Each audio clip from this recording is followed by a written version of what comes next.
And now we go on to the third session of this afternoon, which is Japanese contribution in the development of sericulture in India.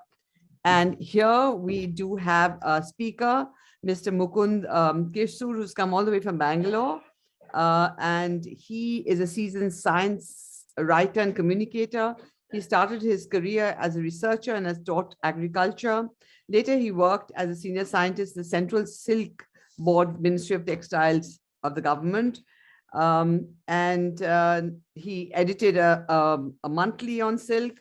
The discussant, I think, will be joining us through video conferencing, is Dr. Anantha Raman, a senior scientist with profound knowledge about sericulture industry and worked for almost 3 decades in the statistical office in Karnataka State Sericulture Research and Development Institute. I must just say a couple of things is that, you know, we know of this connection and the role of Jamshedji Tata, also who has a connection with Rabindranath Tagore, Vivekananda, because on a ship in Japan. And some way he was responsible setting up the Indian science later. So they, you know, these are all who are connected. Recently, I found in 2016 signed an MOU again on cooperation in sericulture. So I think these cycles come back again.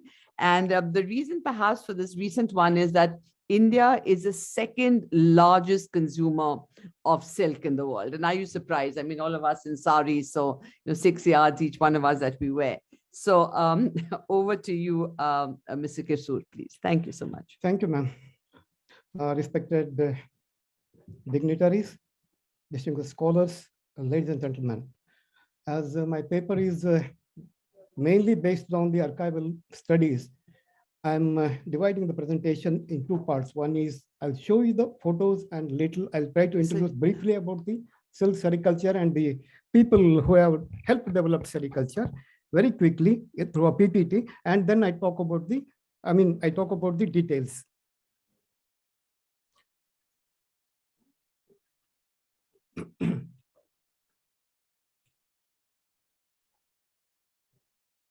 Yeah, these are the people starting from, actually in southern India, the sericulture started by Tipu Sultan. He sent emissaries to West Bengal and China to get the seed and other material weaving techniques from Bengal, West Bengal, to get into Karnataka. And Maharaja Mysore and his Diwan, Mr. Purnaya, and J.N. Tata, sir, and Navaratna Ramarao, Sir M. Vishweshwarya, they are the basic people who built, who built the kingdom of sericulture in Karnataka particular and in India general.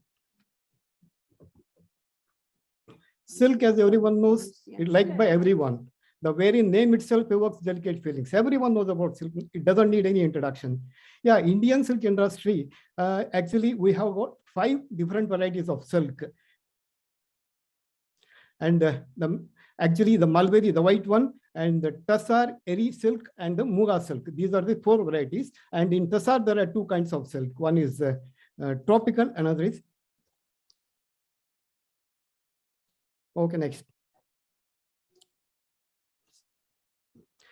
Okay, sericulture, silk has been mentioned long back in Ramayana, and Ramayana has been the oldest, epic available.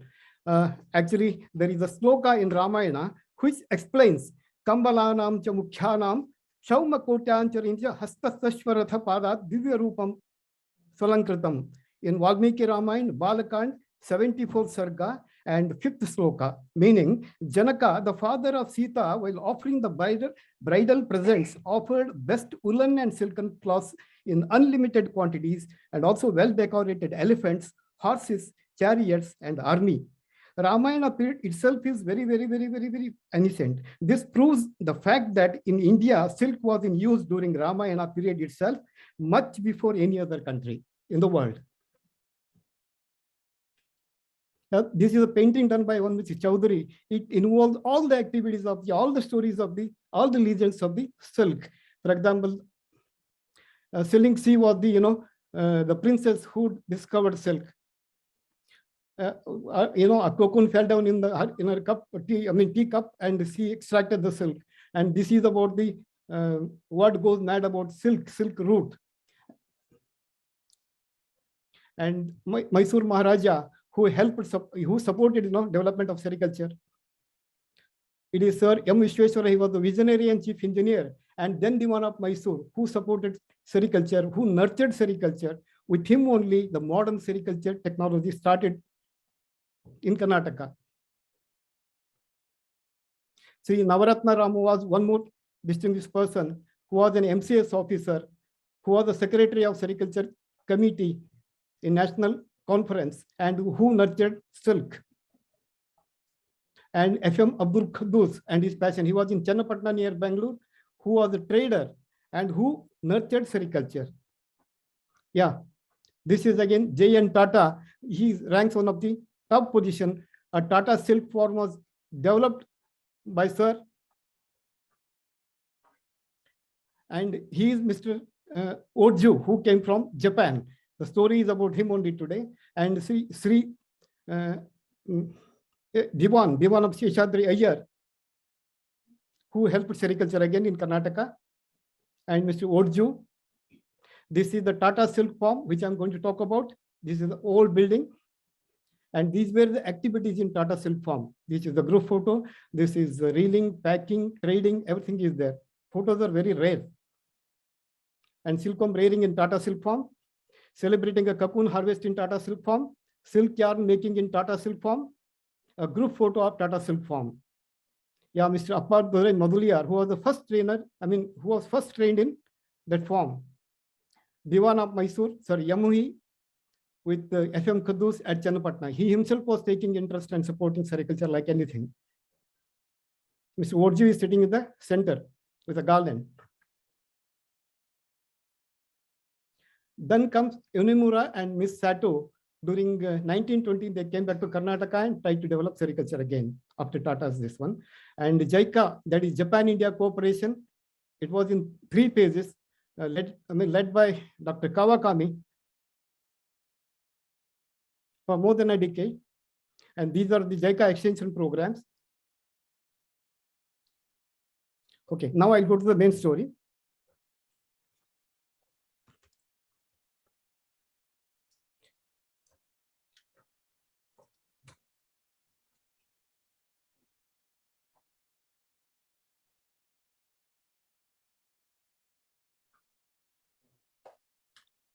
Silk, the very name itself evokes delicate feelings. Its exquisite qualities like natural sheen, affinity for dyes, vibrant colors, lightweight, excellent drape have made it the perfect choice of connoisseurs. Till date, no fabric could match its #1 position among textiles. Nobody could snatch it. It remains the unconquered queen, the queen of textiles. But for the efforts of the people who nourished, protected, and helped her to grow, she could not have attained such a glorious position. Behind her great success lie the struggle, toil, and sacrifice hundreds of thousands of people. While emperors, kings, and queens patronized this royal fabric, farmers, weavers, reelers, artists, craftsmen, scientists, technologists, policymakers, administrators worked for her centuries. She mesmerized each and every one. Here I'm going to speak about the contribution of Japan to Indian sericulture. According to Dr. Sushila Narasimhan, dialogues between India and Japan invariably refer to long history of contacts between the two countries dating back to the visit to Japan of Indian Buddhist monk Bodhisena in the 18th century AD. But the transfer of Japanese sericulture practices was from Sri J.N. Tata in the 19th century.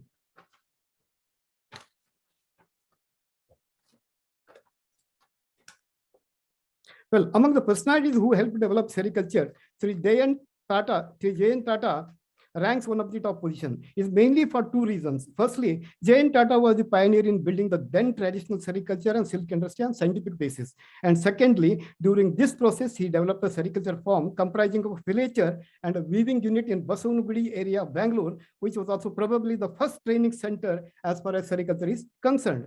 And the third part is actually he brought this Japanese couple who were the sericulture experts, Mr. Orju and Mrs. Orju. James Shetty Usurvanji Tata was a great visionary, 1839 to 1904. He was not only a great philanthropist and business magnate, but also one of the greatest visionaries the country has ever seen. Nation builders. Though an extremely busy person, Sri Tata had very interesting hobbies. In his frequent foreign tours, if he came across anything, be it a machinery, be it a plant, be it a fruit or vegetable, he not only used to purchase it, but also try it in India. At the same time, he was careful enough to see that such experiments were never allowed to become too costly. But the only branch he exempted from restriction was silk industry. He knew that sericulture has a great potential to generate employment, especially for the rural populace, and silk had a great demand in the export market. 1 acre of sericulture actually in its value chain provides employment to 13 people. And around 60%, 52 to 60% of the shareholders, the activities done by women. That is why it is a rural employment tool. Very perfect. He had a strong feeling. Tata had a strong feeling that Indian silk industry was not organized in a systematic way. He wanted to do something about it. Therefore, during his foreign tours, he visited sericultural organizations, institutions, held discussions with experts and other related people in countries like Japan, France, and Italy. He observed that unlike India, silk industry was prospering in these countries only because it was built purely on scientific lines. There was sericulture in India, but it was not on scientific lines. Therefore, he decided to re-establish Indian silk industry on a scientific base. A visit to Japan in 1893 impressed him with the scientific development of sericulture in that country. For Tata, Japan was a model. It was mainly because the Japanese had picked the best things from all these countries and advanced in sericulture. For example, the silk egg production system Japan adopted was from France, that is developed by Louis Pasteur, whereas the filature industry was from Italy. The intelligent Japanese had modified these practices and had adopted them to suit their climatic conditions and industry requirements. That is why they were flourishing. They were number one earlier. Tata silk farm, with his charisma, influence, good office, Sri Tata could convince Sri Sheshadri Iyer, the then Diwan of Mysore, to cooperate in this venture. With the encouragement from the Diwan, Sri Tata established a farm encompassing a granage and a small filature. Granage is egg production center, okay? Filature is reeling center, reeling factory like. Silk filature in Basangudi area, Bangalore in 1896. According to one of his earlier biographers, he spent rupees 50,000 on the project. Harris in 1925 says it. It was a very big amount in those days. On a visit in 1897, Tata selected the land for the mulberry plantation and a rearing house, and subsequently obtained a rent-free grant and an annual subsidy of rupees 3,000 for the then Mysore government. VAT in 98 and Booth Tucker in 1912 have noted it. It was the industry's potential value for the country and these poorer classes in particular, rather than any prospect of his own personal advantage, that motivated Tata. He provided all the necessary infrastructure and facilities. Everything was done in the Japan model, and few locals were trained in mulberry cultivation, silkworm rearing, seed production, preservation of cocoons, reeling and hank making, etc. Tata hired the Japanese couple as sericulture expert to run the farm. The husband, Mr. Orju, called as the expert, recruited for him as an interpreter, a Japanese servant of his cousin R.D. Tata, who already spoke some English and Hindustani. Harris records in 1925. Mr. Orju arrived in 1898 and was soon traveling from Bangalore to the much famed silk trader, Mr. Mastan's base at Chennapatna, to inspect the mulberry gardens, the rearing and the reeling. He settled at the silk farm in Bangalore and started an experiment with the rearing of worms, first from seed cocoons obtained from Ramanagaram near Bangalore, the cloth-plate breed is called, and then with others from Chennapatna, reared by Japanese method. Everything was Japanese method. Mulberry leaves were also needed to feed the worms until they could be supplied from new plantations in the Lalbagh Botanical Gardens in Bangalore or from their own plantation. In the meantime, obtaining the leaves from Ramanagaram is quite nearby to Bangalore, from Ramanagaram proved practical. A contractor put a packet of them on the train to Bangalore each evening. Reeling was more significant. Reeling means taking these cocoons and reeling out the thread. Reeling was more significant than that mulberry growing or rearing, and Mastan, the trader, was soon encouraging Orju to experiment with reeling himself. A filature of 10 basin was constructed. The machinery again imported from Japan. Everything was done upon the Japanese model. Supervision of Mrs. and Mr. Orju.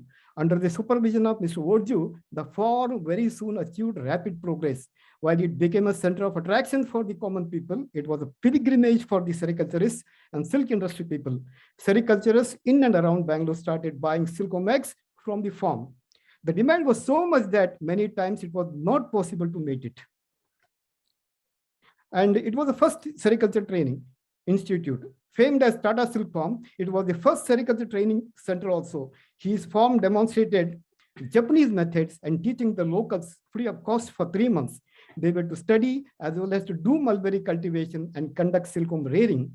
The possibility of improving the variety by crossbreeding, the detection of disease by means of the microscope, the preservation of cocoons for seed and for silk, the handling of the thread, its packaging, its preparation for the market, everything was done according to the records of Harris in 1925. Happy with the farm's achievements, because of Wadhwa, Sri Tata planned to develop it into a full-fledged organization in a big way in 1899. However, he could not get further support from the Mysore government. The silk samples from the farm were sent to European experts who declared it best. Encouraged by the reports, the government of India established a number of farms on Tata model. Wadhwa's contribution in all such activities was maximum. Tata's silk farm flourished for almost 18 years, thanks to the dedicated hard work of Mr. Wadhwa. Tata died in 1904. By 1906, the Mysore government was again showing a more active interest in the industry. It took advantage of the farm to provide training, records Shamarao in 1936. And 2 years later, there were 8 schoolmasters who had trained in sericulture there and were ready to take up teaching it in schools in different schools across the state. At the same time, Wadhwa, the Japanese expert in charge, was commissioned to visit rearing centers across the state to advise on the proper selection of silkworm seed. There were also efforts to introduce new mulberry and better methods of cultivation.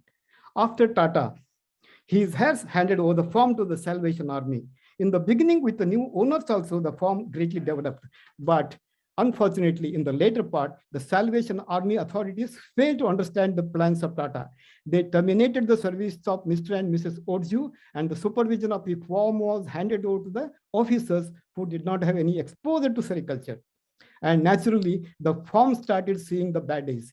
They converted these buildings to accommodate their automatic fly shuttle looms, to create employment for the inmates of the orphanage run by Salvation Army, and mulberry plantation was used to grow the mulberry fruits for jams and jelly. Within a couple of years, the mulberry bushes grown in 13 acres of once flourishing lush green farm were uprooted. The authorities grew cereals like ragi, bajra, and pulses like avare to feed the inmates of the orphanage. But none of their efforts succeeded. Fed up with all this, they closed down the farm once for all. Thus, the dreams of J.N. Tata to convert this farm into a big organization of international repute to serve the needy, especially the poor, came to an unfortunate end. Gradually, the entire 20-acre farm got converted into a modern extension area of Basangudi in Bangalore. Ultra-modern bungalows and cottages have sprung up in that old farm. What is remaining today is only a road divider, which indicates the area's Tata Silkworm colony. I'm sorry. I live nearby the area. When you see that, bungalows and all, I feel, I go emotional. What a noble thought, and what a... The impact, though the farm has gone, it had created a great impact on the Indian silk industry. The impetus thus given to the silk industry in India, writes Commissioner Mr. Booth Tucker, the name of the man who launched the enterprise would be held in grateful remembrance by those who will have been benefited by his forethoughts and labors. And more importantly, the veterans like Sri Appadurai Mudaliar and Lakshmana Rao, who got trained in the Tata Silk Farm, made Indian sericulture and silk industry prosper in the last years. Again, Japan comes into picture. In 1999, government hired the services of another Japanese expert, Mr. Yonimura. The silk expert from Japan was now engaged for general development of the silk industry and was also entrusted with the control of all research and experimental work in the state. A lady expert from Japan Ms. Sato was also engaged for the introduction of foot reeling as a home industry. Graduates were recruited and trained under the expert. The hybrid layings prepared were distributed among the sericulturists. This was the first revolutionary step in the history of sericulture. He gave the idea of establishment of an isolated seed area for propagating the pure Mysore race and to rear and protect the exotic races from Europe. Sericulture literature also they have got a hand. Based on his field experiences and experiments, Inumura wrote Handbook of Practical Sericulture with Sri Navaratna Ramarao. The book dealt with sericulture technology and package of practices. Then comes the World Bank project. Here I have to mention a legendary IAS officer who is still working for sericulture after retirement also, Sri V. Balasubramanian. He is called a magician of the silk industry. He revolutionized Indian silk industry. Yeah, now comes the World Bank project during 1980s. Dr. Ujigawa and his colleagues, the others include Dr. Miyashita, mulberry expert, Dr. Yan Ujigawa, silkworm breeding expert, Dr. Nishimura, silkworm rearing, Dr. Kawakita, silkworm pathology. These people assisted their Indian counterparts in the R&D programs in India. From again 1991 to 1997, Japan International Cooperation Agency (JICA) revolutionized Indian silk industry by introducing and popularizing bivoltin silk through various programs in 3 phases. Under the leadership of Dr. Kawakami, who still lives in Japan. We are still in contact with those people. The Central Silk Board under JICA, Central Silk Board scientists were able to evolve high productive bivoltin hybrids. Bivoltin is the white silk. It is very popular. CSR hybrids, mulberry cultivation package, and bivoltin silkworm layering package. And the impact of the project includes JICA programs provided that the bivoltin could be successfully reared in Indian conditions by farmers. It was the confidence that they gave us. The technologies developed under JICA projects are suitable and sustainable for promotion of bivoltin in India. The farmers have become competent enough to adopt the new technologies and are able to harvest 70 kg of quality cocoons per 100 EFLs and quality silk of 2A, 4A. These are the best grades in silk, grade silk. The trained manpower generated under the project are providing necessary technology support to the farmers for successful bivoltin promotion even today. And their programs are, go on, number of programs are go on increasing. We have been in association with them only. In total, JICA has made a silk revolution in India. There is a famous Kirtana in Telugu, Yandaru Mahanubhavalu, Andareniki Vandanamalu. That means there are so many great people. My salutations to all of them. It is high time that we should remember all these great people who have contributed directly or indirectly towards the development of today's flourishing Indian silk industry. I am thankful to Kizuna India-Japan Study Forum for this opportunity. My special thanks to Professor Susila Narasimhan, Dr. Ashok Jain, and all others connected, and all of you. Thank you so much. Because of you, I could remember all these incidences and the people, personalities who helped develop. Thank you so much, everyone. Sarve bhavantu sukhinam, sarve santu niramaya, sarve bhadrani paschyantu, ma katsit dukkha bhag bhavet. May all be happy, may all be healthy, may all have good things, may none have misery. Thank you so much. Thank you so much. That was such a wonderful talk. And to think of this cooperation which continues till today in this very, very important sector. Thank you. We really enjoyed that talk. I'd now invite Dr. Anantha Raman to join us. I think he'll be joining us online. He's the discussant, and we look forward to the conversation between the two of you. Over to you, sir. Yeah. Thank you. Thank you very much. Thank you. Sorry for the interruption.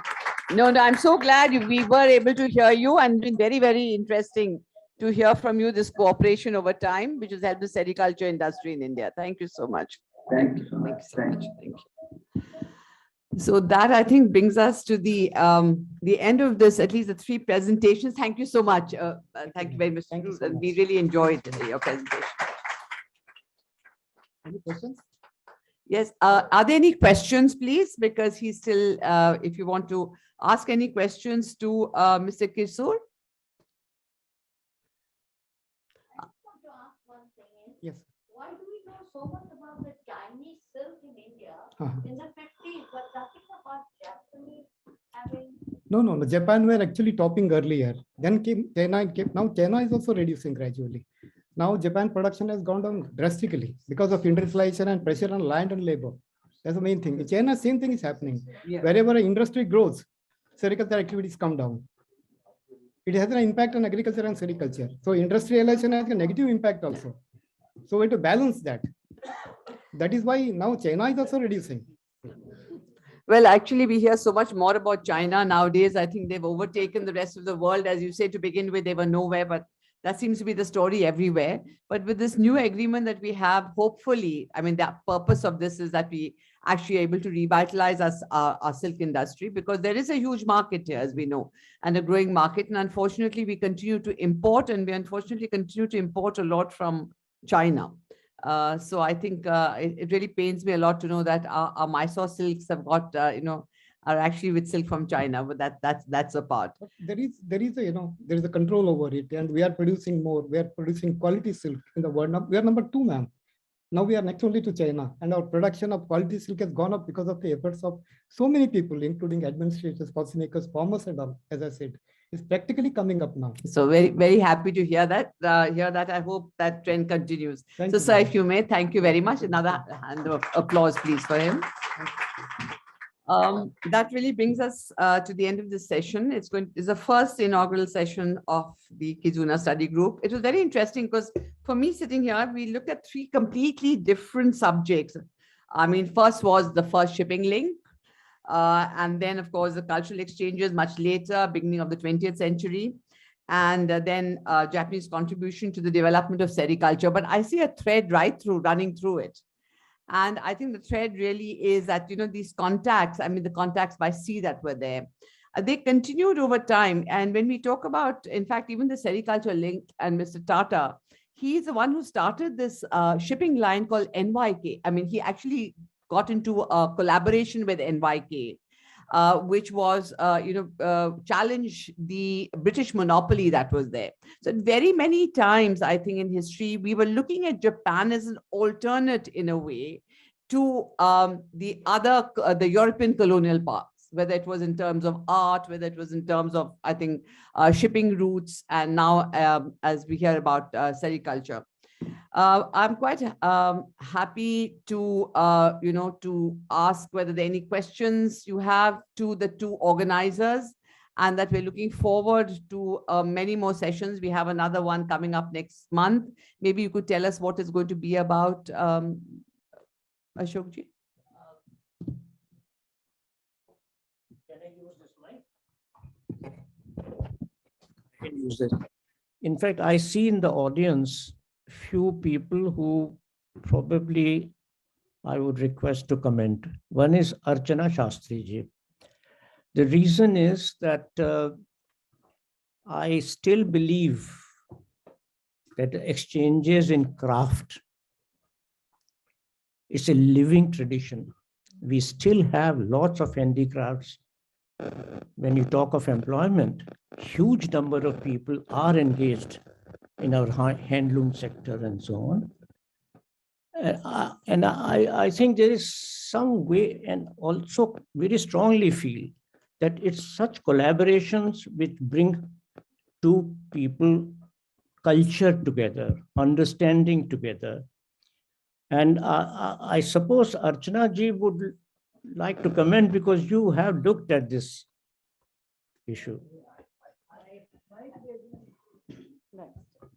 I've actually been looking at a whole range of kind of environmental resources, which one has been sort of, we have a vast variety in India particularly. And in terms of, techniques and all, I mean, there is something which a lot can be imbibed and shared, from Japan. And it is something, and also this whole kind of culture of thrift, which comes from their kind of, textiles, the use of borrow textiles, in terms of recycle, reuse, repurpose. I mean, it is something which is very embedded in India also. And being a large country and a mosaic of so many cultures and subcultures, we have the advantage of having so many kind of indigenous varieties. But in a sense, they're very similar to, the intimate connection they have with textiles when it comes to kind of patching up old textiles and putting it to sort of multiple usages. So that is one large area which would be very, very of a great interest, and hopefully, I'd love to work on that. Thank you. I think, yes, please. I was just wondering regarding the reference of the Jesuit priest going to Goa to get the clarification on the various issues regarding social life. Has a lot to do with the fact that the Portuguese just wanted very much to set up a forum in South Asia for uniform civil code. They tried to do that in Goa, but they were not very, very successful in Indonesia and Japan. And well, it's a fascinating aspect that I learned. The Jesuit priests kept going, but are they still doing that? I have no idea. I would like to know that. Professor Costa, would you like to answer? Yes. But I'm sorry, I think that's exactly the question. My question is, do you have a uniform civil code in Japan? No, not at all, not at all. No.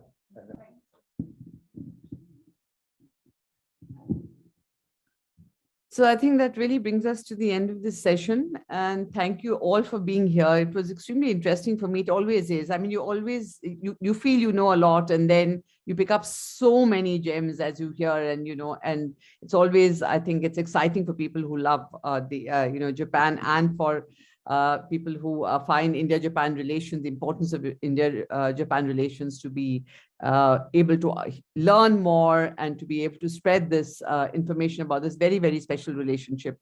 So I thank all of you. Thank Sushila ji. Sushila ji, really, it's quite amazing. She wasn't too well. And through all this, we were really worried whether she'd be able to join us today, but she's been here, and I really think she requires a round of applause for what all she's done. And this is just dedication, really. And of course, Dr. Jain. We also have another colleague who couldn't come today, I think, because she fell unwell, and I think we should mention her. And this is Gitanjali Sinha Roy, who unfortunately got, I think, COVID, and just about a couple of days ago. So all this has been put together despite everything. People have come from far away, and I'm so glad that we could hold it. And look forward to the rest of the lectures in this series as we go on. Thank you once. Thank you once again. Thank you very much. To say something about the way forward. Right, the way forward. I think the way forward really is that we already have, I think the kind of subjects that we have are so vast. What we need to do is really get people to be able to identify people, and then, be able to bring them here. The issue really, I think, is that it worries me a bit when I think of the network that is there, and the network that, Sushila ji and Ashok ji have. I'm very worried about losing this network, because you've been able to get so many people. 20 scholars have already volunteered to be there at the conference. So all of you who worked on Japan, I think I would really request all of you to be able to reach out to people and everyone who's here. So to be able to, to establish this network. And I think that is a way forward. Really, there is very little scholarship. I mean, as I compare to other countries, very little, at least for me, little scholarship on the historical aspects of India-Japan relations. And this is a story that awaits to be told. And all of us who are, I think, believe in this and committed to this relationship should do everything possible to make sure this happens. And we have here a representative of the embassy and also of the Japan Foundation. We really look forward to, to your support in this. And on my, on my part, I will try to do whatever I can to get at least institutions like the ICCR, with whom I have been involved, to see whether we can get them on board also. Thank you. Yeah. I think I should have mentioned that one of the reasons of setting up these monthly lectures is that we want students who are working on PhD topics on the historical aspects of India-Japan relations. We wanted to provide them a forum so that international audience would come to know what they are doing. Because there is usually what happens is, I mean, all of us who have been in research is that while doing research, unless you have published, unless your book has come out, people don't come to know you. But with internet facility now, I think I would very much like this platform of Kizuna Forum to be used for young people to come up with whatever they think they are doing, even MPhil level. And that message, only the academic community here can spread. Because so I would request all of you in your departments and university to somehow encourage people that, look, don't worry, you don't have to wait for a final paper. Whatever you are thinking, here is a forum. So I think the spread has to come. I think this is some point which this forum would very much like to be used for. Thank you. Thank you very much. And I think what we have to do also is disseminate more information about this forum. So I think we'll start from here now and just make sure that everybody who uses social media or whatever it is, talk more about this. So thank you again, everybody. Thank you. So let me conclude the session. Yes. On behalf of Musai, I congratulate all the 6 speakers for their very lucid and wonderful presentations. The deliberations that followed indicate how the establishment of direct maritime linkage between India and Japan by the Portuguese in mid-16th century bridged the geographical distance and facilitated movement of people, goods, culture, and ideas. More importantly, it created an increasing mutual awareness and curiosity, which in the years to come inspired painters, intellectuals, and businessmen to undertake sea voyages to know the country and the people, share and exchange knowledge, and learn from each other, be it in the field of art, culture, or sericulture. We are indeed very grateful to all of them, particularly our 2 international scholars, for braving all travel hassles. We wish to record our deep appreciation to the Japan Foundation for the necessary funds to facilitate air travel to our national and international speakers. It was indeed very gracious of Ms. Yuka Hayakawa and Ms. Anushri Datta to receive the guests and escort them from airport to IIC. Thank you very much, Yuka-san and Anushri. I don't know whether they are here. Okay. I thank all the distinguished guests and the audience, both online and offline, for their interest and enthusiasm and sparing time to attend inaugural event. And a very hearty thanks to Ambassador Deepa, Gopalan, Wadhwa, without whom we can't do anything. We have received accolades for the beautiful brochure and the banner. The credit for this goes to Ms. Shuka Jain. Are you here? Thank you very much, Shuka, for the beautiful designing. I have no words to thank Dr. Ashok Jain for micromanaging the entire event so efficiently and meticulously, at times almost single-handedly. Working with him has always been a source of joy and a great learning experience for me. Thank you very much, Dr. Jain. It would be remiss if I did not acknowledge Professor Sushma Jain's contribution behind the scene. Thank you very much, Sushma ji, for your wholehearted support. Last but not the least, today's event would not have been possible without the logistic support of our dynamic team comprising of Mr. Manoj Sharma, Anjali Sinha Roy, who could not come here, Ms. Sankti Taku, and Mr. Pandey. Thank you all once again. And now let us meet and have informal interaction over a cup of tea. And please do not forget to visit the exhibition, Japan Photo Exhibition, Japan from India's perspective. Thank you very It is much. upstairs. It's Yes, upstairs. it's really good. Upstairs. Thank you very much. Thank you very much.